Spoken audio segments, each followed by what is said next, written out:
Voice exercises. It's usually assumed that because we emphasize the internal nature and the emotional experience of the actor, that we therefore pay little or no attention to the technical problems of voice and speech. We certainly do. We, however, don't confuse that with acting. A person can have a very good singing voice and be a very poor singer artistically speaking. What irks me is actors that don't have the training or the skill to use their voice, and yet think that because their voice is loud, that has anything to do with vocal skill and expression. The great early 20th century European actor, Alexander Moissi, who became a protégé of Max Reinhardt, exemplifies the height of what can be done with the voice. There was a lot of negative reaction towards him because his German speech was softer, more Viennese, with a feminine kind of quality, which in some circles was not quite Germanic enough. Reinhardt and the critics found his acting quite exciting. They thought it was more than just the straightforward Germanic kind of delivery, and that Moissi was a romantic actor with a beautiful face who could play leading parts. In his declamation of the poem, November Wind, recordings of which are still available, you can hear his fullness and vividness of tone, and his sense of rhythm. The sound retains the beauty of the words. He describes the fall wind and how it whips up, flips and stirs and thunders. You can hear the moments when he makes his sounds with the rasps, the rolling of his RS and the way he can elongate a sound at will when he wishes. This is all deliberately done and with great commitment, concentration, and skill, and it can all be heard in his voice without even understanding the German language. It's an extraordinary example of what can be done with the voice. His voice is a fine instrument. The actor's voice must be clear, responsive, and fully committed, in order to express emotion and deal with the essential problems of character, situation, and experience. We are all products of our environment. The resonance in the voice can be restricted because of the kind of life we lead. Voice exercise 1. Stand relaxed with your back and head against a wall.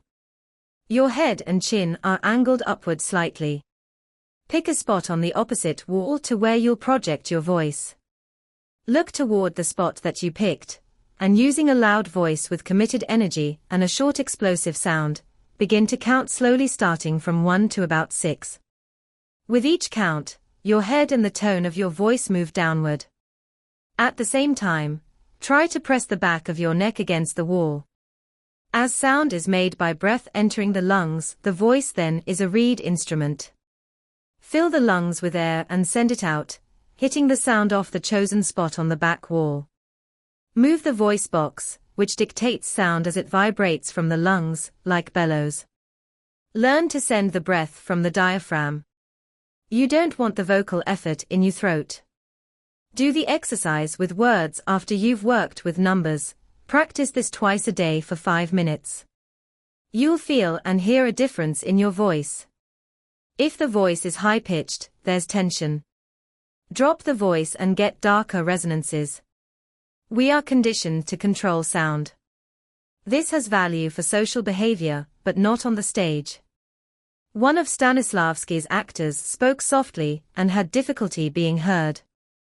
One day, the company went on a picnic and suddenly, from the forest, they heard loud, full screams.